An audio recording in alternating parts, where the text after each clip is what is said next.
일단 여러분들에게 있어서 중요한 건 우리 지난주에 우리 할머니 권사님들 만나면서 이야기한 게 뭐냐면 생각이 안 난대요. 생각이 안 난대. 그래서 제가 그랬습니다. 우리 할머니 권사님들만 생각 안 나는 게 아니라 다른 사람들도 내가 봤을 땐 다 똑같다고. 할머니들 그렇게 너무나 자책하지 마시고 할 수 있다 생각나게 하시는 주님 붙잡고 바라봐라. 그래서 한 가지만이라도 기억해라. 이런 이야기로 당부를 드렸거든요. 우리 뭐 머릿속에 생각이 없으면은 안 돼. 그러면은 뭐 없는 거예요. 그래서 여러분들이 귀한 하나님의 말씀을 생각해내기 위해서 계속 들어야 돼. 계속 들어야 되죠. 오늘은 요한계시록 16장 2절부터 7절에 있는 말씀을 계속 보고 있는데, 마지막 재앙의 어떠한 그 서론이기 때문에 여러분들이 어떠한 그 전체적인 개념들을 이렇게 머릿속에 담고 있어야지 뒤에 있는 내용들을 이해하기가 쉬워서 조금 더딘감이 없지 않아 있는 가운데 좀 앞에 있는 부분들에 대해서 그래서 설명을 좀 하는 거니까 여러분들이 잘 생각하시고 또한 여러분들이 잘 이해하시기를 간절히 바라면서 요한계시록 16장 2절부터 7절 있는 말씀을 우리 다 같이 읽겠습니다. 16장 2절부터 7절 시작. 그래서 첫째 천사가 나가서 그 대접을 땅에 쏟으니 짐승의 표를 받은 자들과 그 짐승 우상에게 절하는 자들에게 아주 나쁜 종기가 생겼습니다. 둘째 천사가 그 대접을 바다에 쏟으니 바닷물이 죽은 사람의 피처럼 되고 바다에 있는 모든 생물이 죽었습니다. 셋째 천사가 그 대접을 강과 샘물에 쏟으니 물이 피가 되었습니다. 내가 들으니 물을 주관하는 천사가 말하기를 지금도 계시고 전에도 계시던 거룩하신 주님, 이렇게 심판하셨으니 주님은 의로우신 분이십니다. 그들은 성도들과 예언자들의 피를 흘리게 하였으므로 주님께서 그들의 피를 주어 마시게 하셨습니다. 그들은 그렇게 되어야 마땅합니다 하였습니다. 또 내가 들으니 제단에서 그렇습니다. 주 하나님 전능하신 분 주님의 심판은 참되고 의롭습니다 하는 소리가 울려 나왔습니다. 여러분들이 요한계시록 성경의 맨 마지막에 기록되어져 있는 이 요한계시록을 우리들이 이해할 때 어떻게 보면 가장 중요한 초점이 되어지고 핵심이 되는 것은 뭐냐면, 요한계시록을 해석할 때 가장 중요한 건 뭐냐면 시간이에요. 시간을 이해해야 돼요. 시간.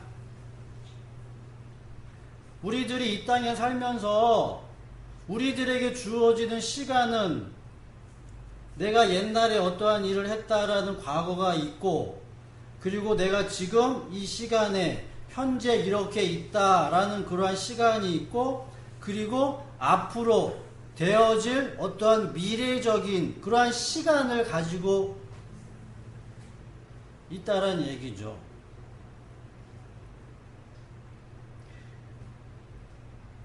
이러한 시간의 개념은 이 땅에 속한 시간의 개념이에요. 이 세상에 속한 시간의 개념. 이 세상, 이 물질 세계의 법칙은 그래서 어떻게 보면은 원인이 있어야 결과가 있는 것과 마찬가지로 또한 시간이라는 개념이 우리들에게 있어서 우리들을 움직이게 하는 거예요. 플라톤이라는 사람은 시간을 어떻게 정의하냐라고 하면 운동이라고 이야기를 합니다. 공간이라는 그런 개념은 정지되어져 있고 멈춰져 있는 데이터들, 다시 말하면 재료, 물질들, 이런 것들이 공간이라고 이야기를 해요. 쉽게 여러분들에게 말씀을 드리면 제가 이렇게 서 있죠. 공간이에요, 이렇게. 근데 제가 이렇게 움직이죠. 이게 시간이에요.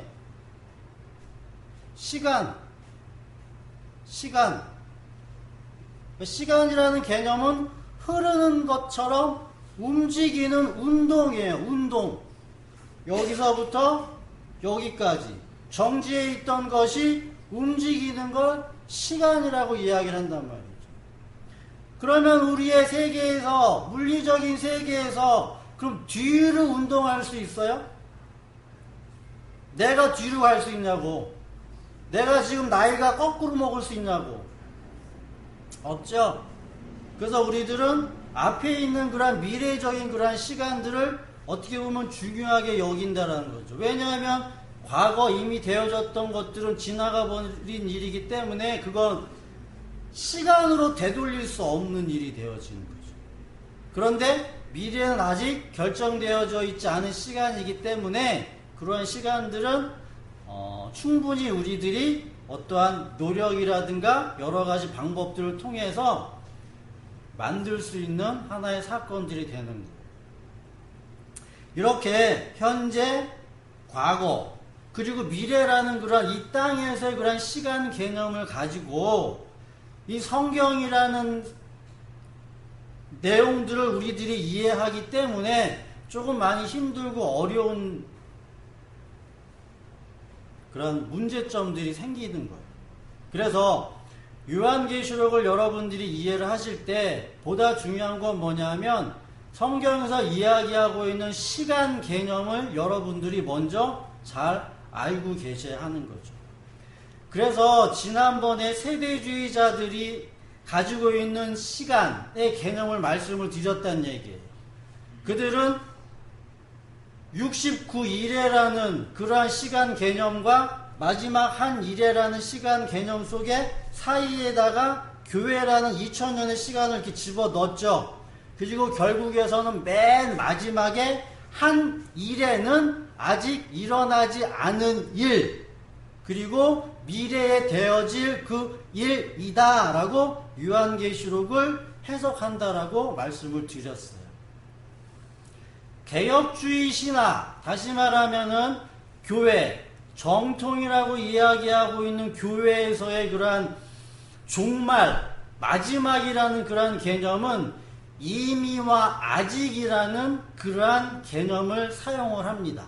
다시 말하면 예수 그리스도가 나와 함께 있으므로 이미 내가 하늘나라가, 하나님의 나라가 이 세상에 나와 함께 이미 이루어졌지만 중요한 건 아직 이 요한계시록에서 이야기하다시피 성경에서 이야기하고 있는 그 마지막 종말, 예수님의 재림이라는 그 마지막 종말은 아직 이루어지지 않았다. 그래서 세대주의자 그리고 개혁주의 신학에서는 중간에 어떠한 과정들이 다르다 할지라도 결론적으로 그 종말이라는 부분, 세상의 끝이라는 부분에 있어서는 같은 생각이에요. 맨 마지막에 되어질 일이 되어지는 거죠. 그리고 그러한 내용들을 우리가 지금까지 배웠고 그리고 알고 이해를 하고 있는 거예요. 그래서 요한계시록에 주어질 이러한 일들도 우리들 가운데서는 아직 하나님의 나라가 우리들에게 있지만 아직 되어지지 않는 미래 언젠가의 마지막 종말, 이 세상의 끝, 다시 말하면 역사의 끝은 아직 왔어요, 안 왔어요? 아직 안 왔죠? 아직 안 왔기 때문에 세상 끝은 안 온 거죠. 그죠? 그래서 요한계시록 우리가 16장 17절 이후부터 이제 22장 마지막까지 일곱 천사가 대접을 이제 마지막 재앙이라고 쏟음으로 말미암아서 이루어지는 내용이에요. 요한계시록 16장 17절에 보면 거기 일곱째 천사가 그 대접을 공중에 쏟죠. 그리고 18장, 19장, 20장, 21장, 22장까지 무려 몇 장이야? 17, 18, 19, 20, 21, 22 6장? 큰 분량을 맨 마지막에다가 두고 있죠. 그죠? 일곱째 재앙, 마지막 재앙, 이 마지막 재앙으로 말미암아 하나님의 일이 다 이루어지죠. 근데 아직까지 역사 속에서는 이 일이 이루어졌다 안 이루어졌다? 아직 안 이루어졌다. 그죠? 그렇기 때문에 우리들도 인내하고 기다리면서 그 마지막 때를 기다리면서 살아야 되는 거죠. 그죠? 그래서 요한계시록 21장 보면 9절, 요한계시록 21장 9절,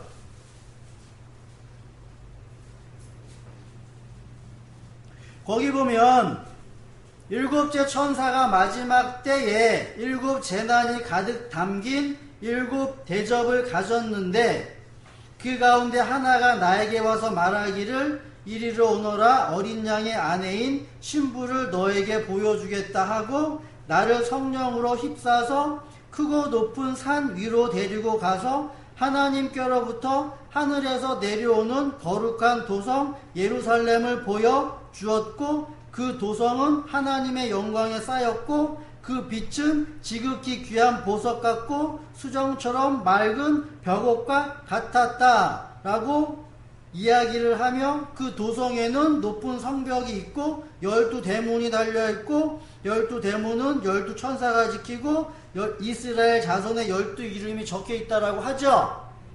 이것은 역사 속에서 아직 안 이루어진 일이죠. 그죠? 그래서 앞으로 새 예루살렘이라는 이 하나님의 그 도성이 이제 땅으로 내려올 것이다 라는 그러한 생각을 가지고 사는 거예요. 제가 지금 서론에 무슨 이야기를 여러분들에게 계속 하냐라고 하면 우리들의 시간 개념에서 요한계시록은 앞으로 부분적으로는 현재 되어져 있지만 아직까지는 이 일이 다 이루어진 게 아니고 미래에 이루어질 일이다라고 이렇게 이해를 하고 있었다는 얘기죠. 근데 제가 생각하기로는 이게 아니다라는 생각이 들어요. 그러니까 제가 가지고 있는 종말, 제가 가지고 있는 성경, 그러니까 제가 가지고 있는 성경에서 말하는 세상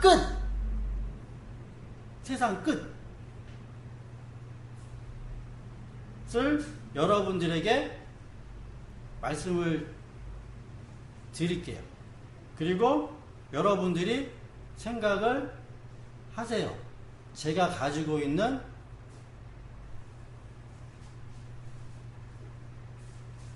내용들을 저는 예를 드릴게요. 자, 요한계시록 21장 9절부터 여러분들이 보셨던 그 내용을 저는 어떻게 해석을 하냐라고 하면, 자, 일곱 천사가 마지막 때에 일곱 재난이 가득 담긴 일곱 대접을 가지고 그 가운데 하나가 이야기하기를 어린 양이 아내인 신부를 너에게 보여주겠다라고 이야기하고 신부를 보여주겠다라고 이야기를 하죠. 그러면서 뭐라고 이야기를 하냐면 성령으로 휩싸서 크고 높은 산 위에 사도 요한을 데리고 가서 하나님께로부터 하늘에서 내려온 거룩한 도성 예루살렘을 보여줬대죠. 이 거룩한 도성 예루살렘은 예수 그리스도의 부활하신 몸이에요. 예수 그리스도의 부활하신 몸, 그리고 그 몸은 하나님의 영광으로 감싸져 있었고 거기에 빛은 지극히 귀한 보석과 같고 수정처럼 맑은 벽옥과 같았는데 그 하나님의 성, 다른 말로 이야기하면 하나님 그리스도의 부활하신 그 몸 위에 성전이 세워지는 거죠. 성전. 그리고 그 성전을 보니까 성벽으로 둘러싸여져 있고 그 성벽은 12문이 있고 12 이스라엘의 이름들이 있다라고 이야기를 하는 거죠.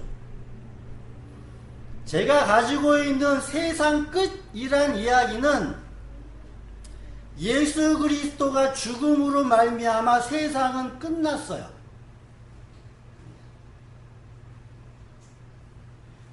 예수 그리스도가 죽음으로 말미암아서 여러분들이 보고 있는 우리 눈에 보여지는 이 세상이라는 이 물질 세계는 끝났다고. 저는 그렇게 이해해요. 그러면은 지금 우리가 살고 있는 이 세상은 아직 안 끝났죠? 아직 안 끝났잖아. 그죠? 근데 저는 뭐라고 이야기를 하냐라고 하면 땅, 다른 말로 이야기를 하면 옛 땅은 끝났다라고 해요. 여러분들에게 조금 이해하기 어려울 수가 있어요. 그러니까 잘 듣고 이해하셔야 돼요. 자, 제가 지난주에 여러분들에게 무슨 이야기를 했냐라고 하면 하나님은 계획을 가지고 계시다고 했어요. 하나님이 이 세상이라는 땅을 만드시고 이 세상이라는 땅에 그의 아들 예수 그리스도를 보내셔가지고 이 땅을 하나님의 땅으로 만드신다라고 이야기를 했어요. 그죠? 이 땅을 하나님의 땅으로 만든다고요. 그래서 예수님이 이 땅에 오셨다고요. 자, 하나님께서 그의 아들을 이 세상에 보냈다는 얘기죠. 그러한 내용들을 구약을 통해 가지고서는 역사 속에서 그러한 일들이 하나씩 다 이루어지고 완성되도록 하나님이 이끄셨다는 얘기예요. 그래서 유대인들, 이스라엘 백성들은 하나님의 그 말씀을 붙잡고 무슨 생각을 하고 있었냐라고 하면 이스라엘이라는 그러한 나라가 하나님께서 보내실 누군가에 의해서 회복될 거다라고 그들은 기대했었죠. 그걸 누구라고 이야기를 하냐라고 하면 메시아라고 얘기해요. 메시아. 그러니까 유대인들이 생각했는 건 그 나라 이스라엘 땅을 회복시킬 메시아가 올 것을 기대했죠. 그죠? 그리고 그들은 그 메시아를 바라봤어요. 자, 근데 보세요. 이 땅이라는 세계 속에서 하나님이 약속하신 그 축복의 땅, 언약의 땅을 만드시기 위해서는 하나님의 아들이 이 땅에 와야 된다는 얘기예요. 그런데 여러분들이 생각을 해보세요. 이스라엘 사람들, 유대 사람들이 메시아를 기다리죠. 메시아를 기다려요. 근데 메시아가 이 땅에 이렇게 왔어요. 메시아가 이스라엘 사람들한테 왔다고요. 이렇게 이스라엘 사람들에게 와가지고 이스라엘 사람들을, 자기 백성들을 통치하고 다스려야 돼요. 그죠? 메시아가 자기 백성들을 다스려야 되잖아요. 자, 그러면 보세요. 역사 속에서 메시아라는 그런 분이 이 세상에 이렇게 와가지고 자기 백성을 다스리는데 영원히 다스릴 수 있는 방법이 뭐예요? 메시아가 자기 나라, 자기 땅에 와서 자기 백성들을 영원히 다스려야 될 거 아니에요? 그러면 메시아가 신으로 왔어요? 신으로 오면 영원히 다스릴 수 있지. 그죠? 근데 사람으로 왔잖아. 그럼 사람으로 오면 이스라엘 백성들을 영원히 다스려야 되는데, 그러면 이 메시아라는 이 사람이 죽으면 안 되잖아. 불멸처럼, 불사신처럼 자기는 죽지 않으면서 계속 뭐 하는 거예요? 계속 살아있으면서 이스라엘 사람들, 이스라엘 백성들을 뭐 하는 거예요? 계속 다스려야 되는 거 아니에요? 그죠? 그럼 이게 상식적으로 맞는 얘기냐고. 그러면 이 메시아라는 사람은 영원히 살고 있으면서 하나님의 백성, 하나님의 자녀들은 태어났다가 죽고, 태어났다가 죽고, 태어났다가 계속 죽고, 메시아는 계속 살면서 이 나라를 다스려야 되는 자라는 거죠. 그건 아니라는 얘기예요. 다시 한번 여러분들에게 말씀을 드릴게요. 그래서 하나님이 계획하고 하나님이 약속하신 그런 내용은 뭐냐 하면, 그 아들 예수 그리스도를 이 땅이라는 세계 속에 소돔이라고도 하고 애굽이라고도 하고 죄로 가득한 이 바벨론이라는 이러한 세상 속에 이렇게 역사 속에 보내셔가지고 이 역사적인 이 땅을 하나님의 영원한 나라로 이렇게 만들어야 되는 거예요. 그럼 역사적인 땅은 영원하냐 영원하지 않냐? 영원하지 않겠죠? 영원하지 않다는 얘기예요. 그래서 이 영원하지 않은 이 땅을 영원한 땅으로 바꾸기 위해서 하나님의 아들이신 예수 그리스도가 먼저는 사람의 몸으로 이 땅에 오신 다음에 이 세상을 영원히 다스려야 하기 때문에 그가 죽었어요. 그가 죽고 그가 부활해서 영원히 사는 몸을 가지고 이 세상을 다스린다는 얘기예요. 이 세상을. 여기까지 여러분들이 이해를 하고 오셔야 돼요. 그래서 예수님이 사람의 몸을 가지고 이 세상에 오신 다음에 그가 십자가에 죽었다는 얘기예요. 십자가에 죽은 그 사실은 이 역사라는 그러한 세계가 예수 그리스도의 몸 안에 다 담겨져 있음으로 말미암아서 예수가 죽고, 잘 들으세요. 예수가 죽는 그 순간에 이 세상의 모든 역사들은 멈춘 거예요. 멈췄어요. 끝이에요. 끝. 그리고 예수가 죽고 3일 만에 부활하심으로 말미암아서 그 죽은 다음에는 하나님의 그 나라, 다시 말하면 이 땅이라는 그 옛 땅에 하나님의 나라라는 새 하늘과 새 땅이 이렇게 만들어졌다고요.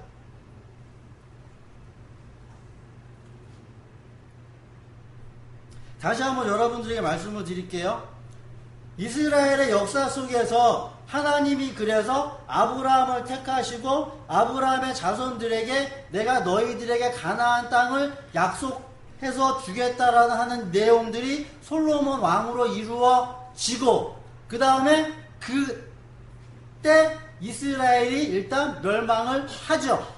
멸망을 한 다음에 하나님께서는 그 이스라엘 사람들을 바벨론이라는 나라의 포로로 세우시고 다니엘이라는 선지자를 통해 가지고 내가 맨 마지막에는 이렇게 계획하고 있다라는 것을 70일에로 말씀을 하셨죠. 70일에. 다른 말로 이야기를 하면 70일에가 차면 70일에가 되면 이 세상은 끝나는 거예요. 70일에가 되면 이 세상은 끝나요.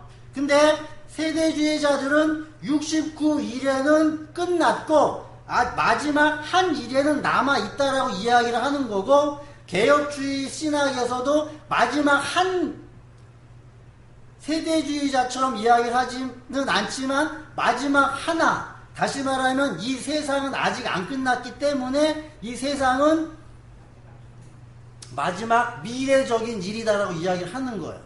근데 저는 그렇게 이야기를 하는 게 아니라 69일회가 하나님의 말씀 속에서 모든 예언 가운데 이루어지고, 그리고 한 일에도 그냥 붙어가지고 70일회가 예수 그리스도로 말미암아 완성됐다고요. 끝이라고. 역사 속에서는 끝.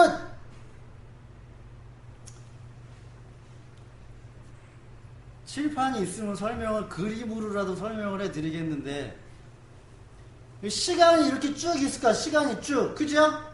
시간이 쭉 흘러요. 운동이에요, 운동. X축, 이게 Y축으로 가면 시간이 이렇게 간단 말이에요. 이렇게 가. 시간이 가요. 시간이 가면 예수 그리스도라는 그분이 이렇게 이 세상에 오셔서 죽죠. 죽은 다음에 예수 그리스도가 죽음으로 말미암아 이 세상은 계속 그냥 흘러가는 것처럼 우리가 여겨지지만, 이 세상은, 뒤에 있는 이 세상은 껍데기의 세상이에요. 껍데기.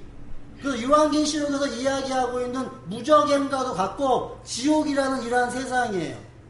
왜냐하면 여기에는 뭐가 없냐면 말씀이 없어요. 물이 없어요. 메마른 땅이라고요. 이제 왜냐하면 예수 그리스도가 말 그대로 축이 돼가지고 죽으신 다음에 그가 하늘로 가셨죠.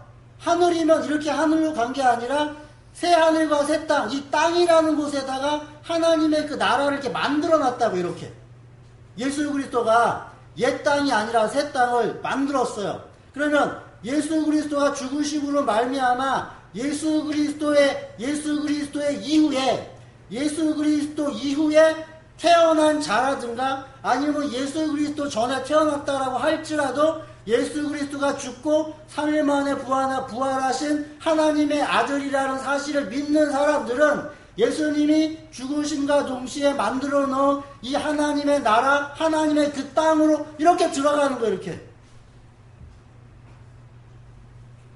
시간적 텀 없이.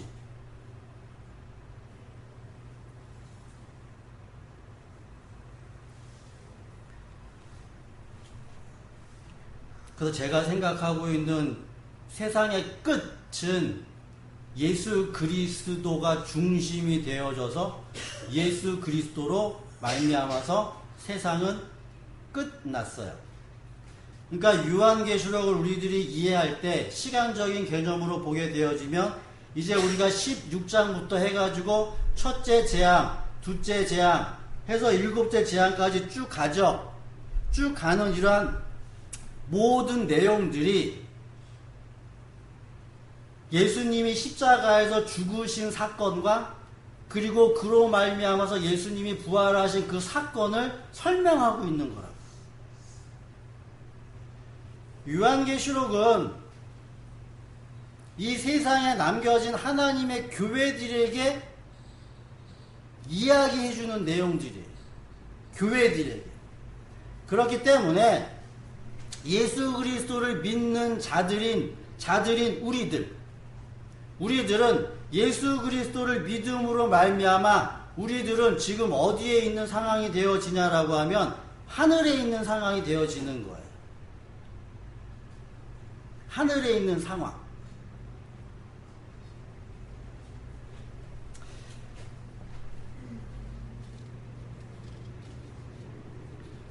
다시 한번 여러분들에게 설명을 드릴게요. 이러한 내용들 여러분들이 이해를 하고 계셔야 조금 더 설명이 쉬울 텐데, 예수님으로 말미암아서 이 세상이 끝나면, 그러면 예수가 죽으심으로 말미암아 이 세상은 둘로 갈린다고요.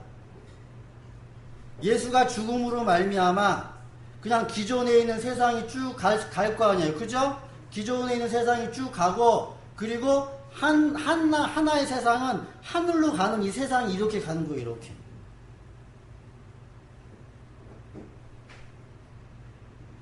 그러면 예수 그리스도를 믿는 우리들은 지금 우리들의 몸은 이 땅이라는 곳에서 살고 있지만, 우리들은 예수님께서 죽으심으로 말미암아 세상을 끝내고 하나님의 새 하늘과 새 땅을 만들어 놓으셨기 때문에 그곳에서 우리들은 살고 있는 거라고요.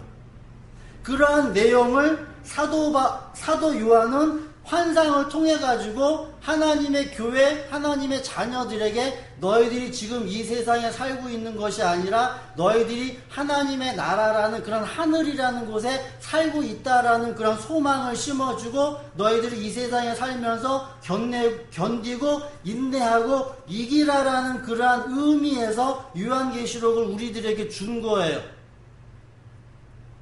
그래서 요한계시록은 먼 미래에 되어질 어떠한 역사적인 일, 다른 말로 이야기하면 이 역사가 끝나야지만 요한계시록이 끝나는 것이 아니고 저는 어떻게 보느냐라고 하면 예수 그리스도가 죽으심으로 말미암아서 역사는 끝났다라고 봐요. 제가 한 가지 요거 여러분들에게 먼저 말씀을 드려요.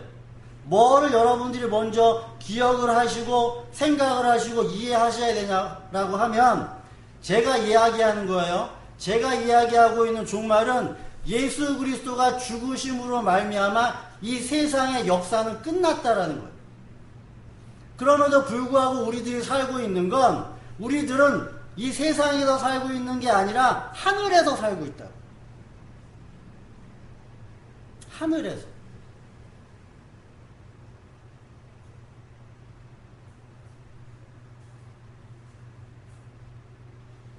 여러분들의 몸은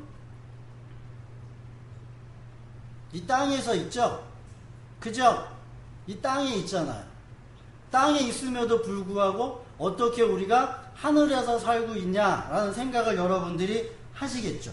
그래서 사도 바울은 이러한 내용들을 누누이 강조하면서 로마서 6장 3절부터 7절에 있는 말씀을 보면 거기 그렇게 기록되어져 있어요. 로마서 6장 3절부터 7절.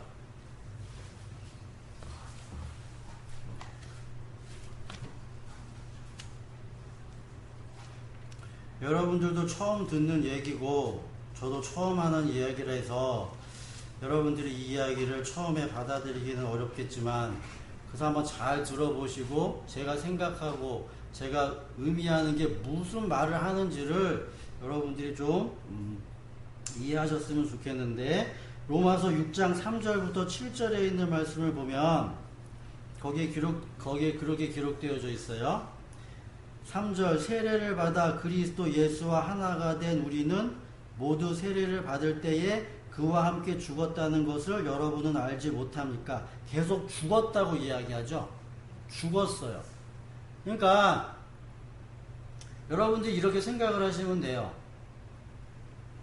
지금 여러분들이 사는 삶은 지금 현재 여러분들이 사는 삶은 마치 어떠한 삶과 똑같은 삶이냐라고 하면 예수님께서 2000년 전에 오셔가지고 사신 삶과 똑같은 삶이에요. 다른 말로 이야기하면 예수님이 2000년 전에 오셨을 때 그 세상이라는 땅은 아직도 있었죠. 그죠? 세상이라는 땅은 아직도 있었는데 그 예수는 사람이죠. 사람이에요. 근데 예수는 사람인데 그는 누구예요?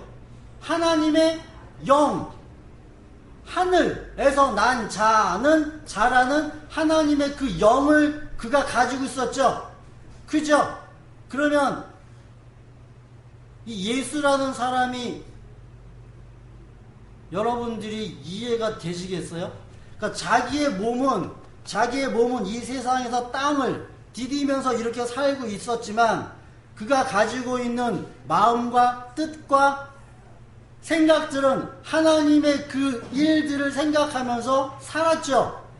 그렇기 때문에 그가 가는 곳마다 어떻게 보면 엉뚱한 짓을 했고 세상 사람들이 이해하지 못하는 그런 일들을 했고 세상 사람들로 말미암아서 몇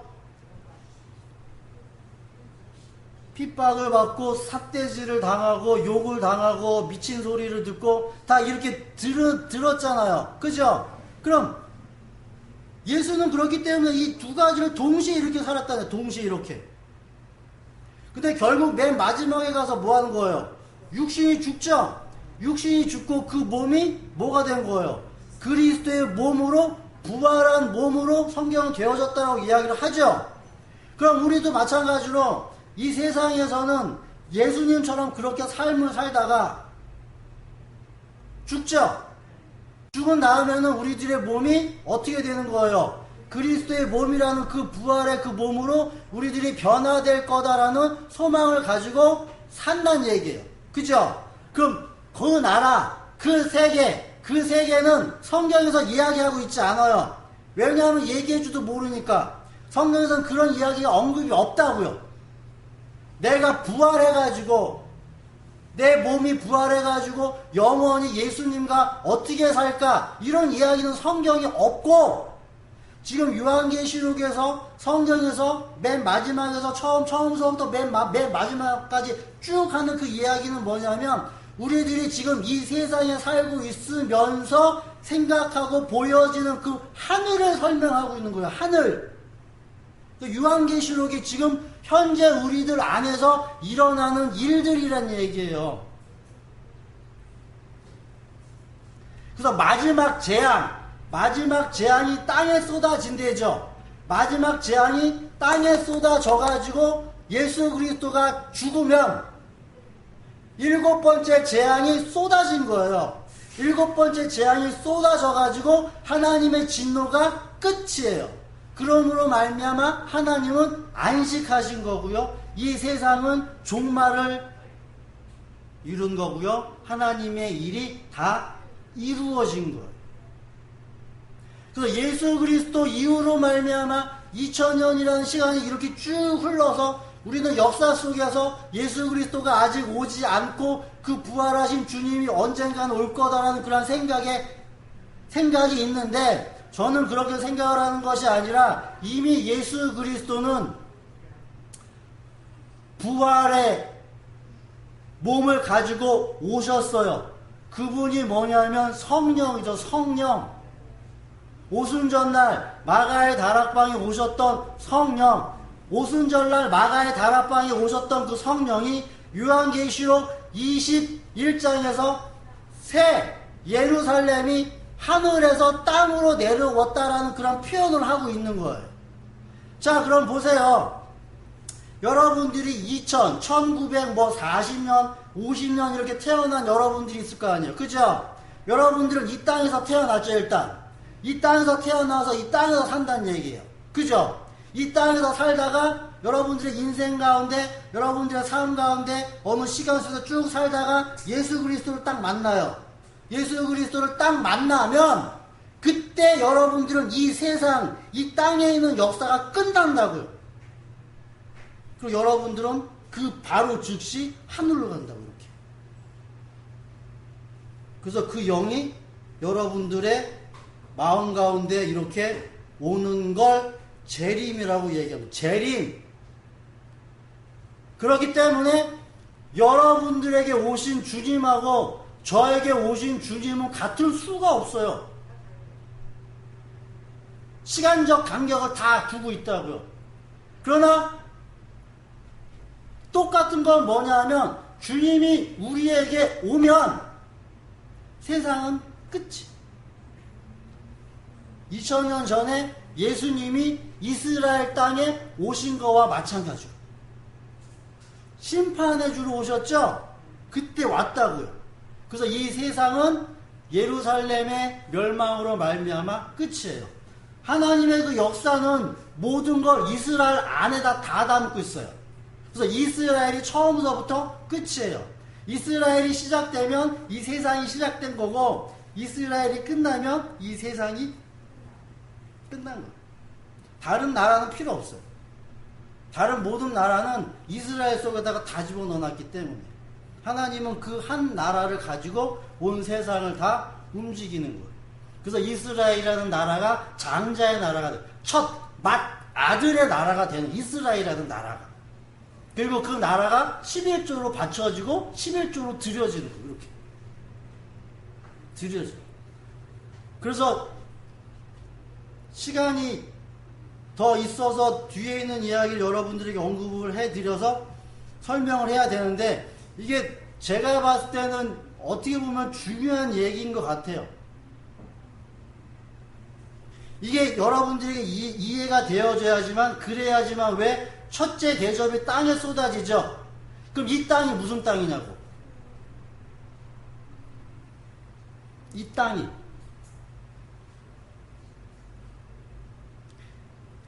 포괄적, 넓게는 이 세상의 땅이라고 이야기를 해도 되고, 좁게는 예수 그리스도의 몸이라고 이야기를 해도 되고, 더 좁게는 내 몸이라고 이야기를 해도 되고요.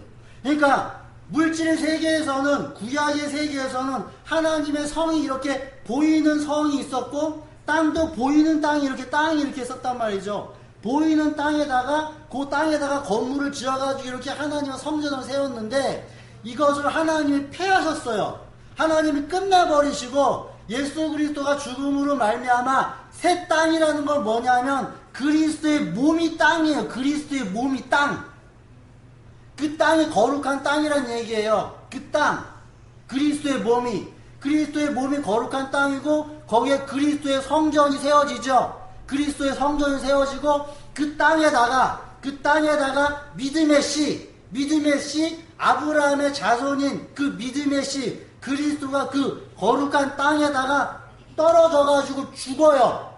씨가 죽어. 거룩한 땅에 떨어져가지고 씨가 죽어가지고 그 씨가 뿌리를 박아서 자라죠. 자라가지고 열매를 내놓는 게 교회라고.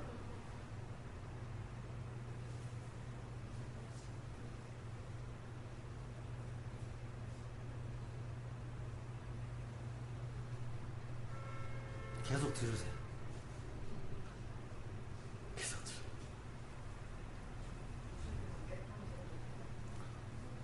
제가 계속 더 반복적으로 여러분들에게 말씀을 드릴게요. 그래서 일단 제가 생각하고 있는 종말은 예수 그리스도의 죽음으로 말미암아 역사는 끝났다라는 거. 요거 하나만 여러분들의 머릿속에 생각을 하시면서, 그래서 요한계시록 16장 오늘 본문에 있는 내용 잠깐 언급하고 이제 넘어가야 될 것 같아요.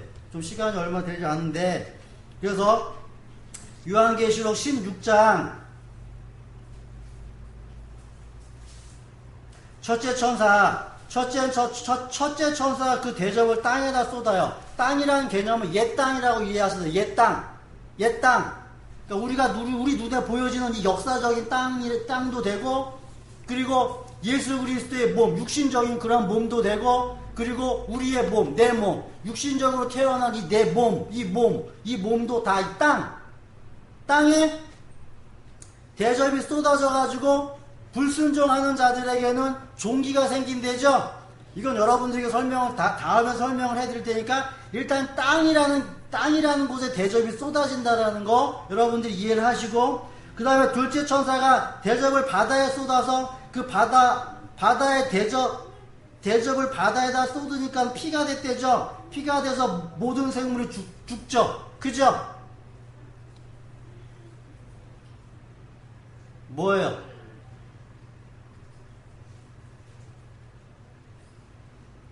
바다에 피가 뿌려지면은 생물이 죽어요?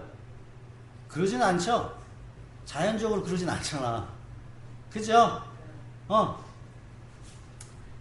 바다라는 개념은 여러분들에게 말씀을 드렸다시피 그 땅과 바다의 그 경계에 있는 바다에 있는 무리들 뿌려져요. 피가 뿌려진다고. 그러므로 말미암아서 뭐가 되는 거예요? 그 피바다가 돼요. 다 죽는 거 이렇게. 다 죽어요. 그리고 세 번째, 그리고 강과 물의 근원에 쏟은에 피가 되죠. 그죠? 강과 물의 근원에 쏟아 피가 돼요. 다른 말로 이야기하면 바다에 피가 쏟아져가지고 피바다가 돼가지고 바다에 있는 모든 생물들이 다 죽고요. 그 다음에 땅에서는 물을 먹고 살겠죠? 땅에서는 물을 먹고 사는데, 땅에 사는 사람들이 이 물들이 다 피가 되면 이거 못 먹어, 다 죽어요. 결국 첫째 재앙, 둘째 재앙, 셋째 재앙은 계속해서 다 죽는다는 얘기. 그러면서 뭐라고 이야기를 하냐면은 5절에 보면 물을 주관하는 천사. 이 물을 주관하는 천사가 또 뭐겠어요? 그러니까 말씀을 가지고 있는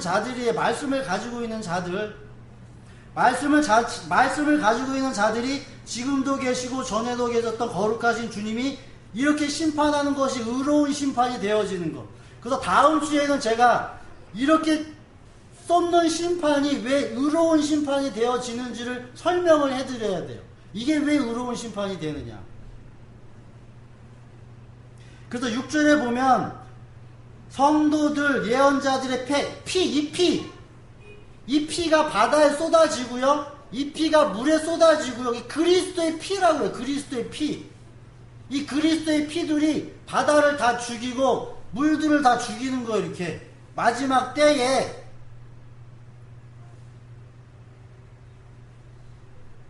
그리고 7절에 보면 내가 들으니 재단에서 말을 해요.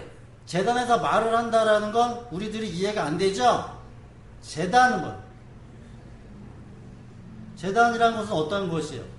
재물을 태워갖고 피를 흘려가지고 죽인 것이죠? 성도잖아요, 성도. 피 흘려 죽은 성도들이 재단에서 이야기를 하는 거예요. 다른 말로 이야기하면 이 주님이 하신 이 심판이 합당하다라고 이야기할 수 있는 이 사람들은 재단에서 자기가 죽은 사람들만이 이 이야기를 할 수 있다고요. 죽은 사람들만.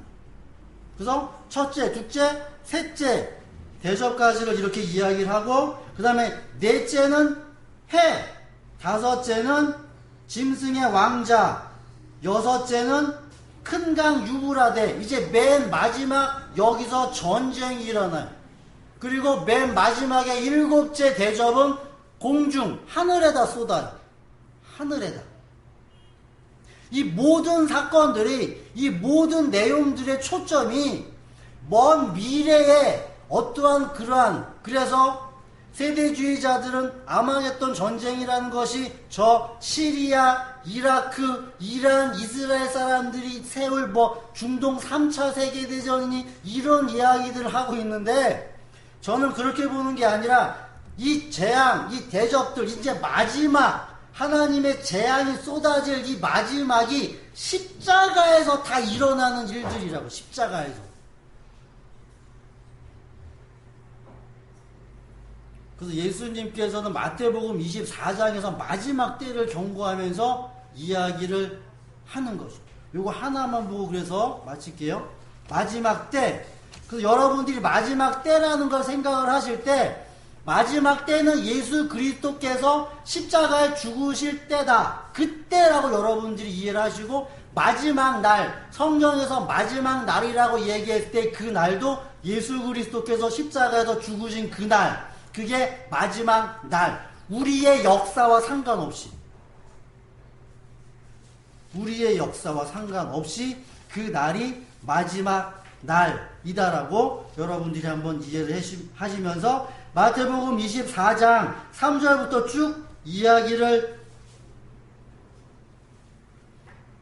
하죠. 마태복음 24장 3절.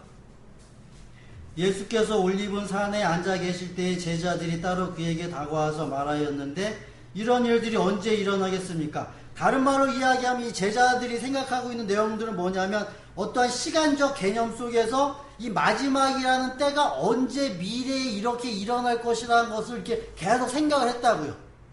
근데 지금 예수님은 무슨 의미를 가지고 이야기를 하냐라고 하면, 내가 죽는 게 마지막이라는 거. 내가 죽는 게. 그래서 누구에게도 속지 않도록 조심해라. 많은 사람이 내 이름으로 와서 말하기를 내가 그리스도이다 하면서 많은 사람을 속일 것이고, 너희는 여기저기서 전쟁이 일어난 소식, 전쟁의 소식과 전쟁이 일어난 소식, 전쟁이 일어나리라는 소문. 자, 그럼 보세요. 마지막 때는 전쟁이 일어나고 어떠한 환란이 일어나고 큰 고통이 있고 큰 아픔이 있을 거다라고 이렇게 마지막 때를 이야기를 하죠. 근데 역사 속에서는 이러한 일들이 이렇게 눈으로 보게 되어지면, 이게 전쟁이구나, 이게 마지막 환란 때구나, 이게 고통 때구나, 이렇게 알잖아요. 그죠? 근데 지금 예수님은 자기가 죽는 걸 마지막 때라고 이야기하면서, 내가 죽을 때 하늘이라는 것과 땅이라는 것이 전쟁을 일어나서 마지막 전쟁을 하고 마지막 환란이 일어나고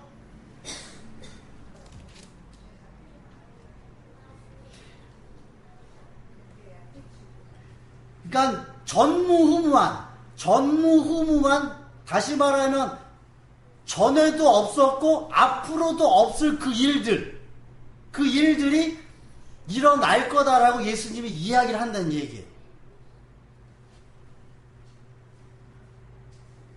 그게 어디죠? 21절.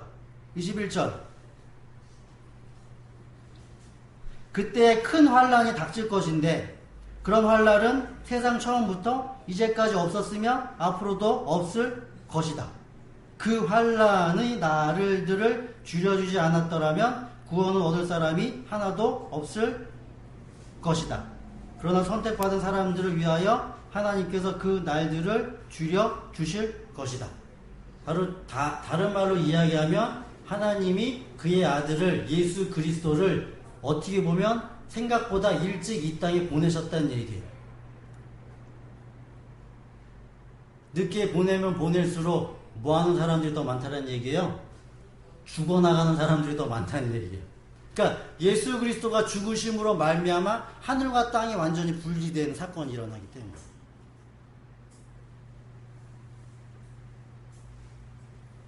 그래서 많은 거짓 선지자들이 와서 뭐라고 이야기할 거냐라고 하면 앞으로 되어질 일이야. 지금은 아니고 미래에 되어질 사건들이야. 다 이렇게 이야기를 한다라고 해서 그래서 여기 있다, 저기 있다, 이런 일들이 일어날 거다, 저런 일들이 일어날 거다, 난리와 소문과 소리 소문들이 있겠지만 나는 지금 너네들에게 이야기하는데 내가 죽는 게 이 세상의 종말. 그러므로 이 세상은 끝이고 옛 땅은 끝이에요. 그래서 새 하늘과 새 땅이 만들어져. 그 예수 그리스도를 믿는 모든 사람들은 뭐예요? 예수 그리스도를 믿을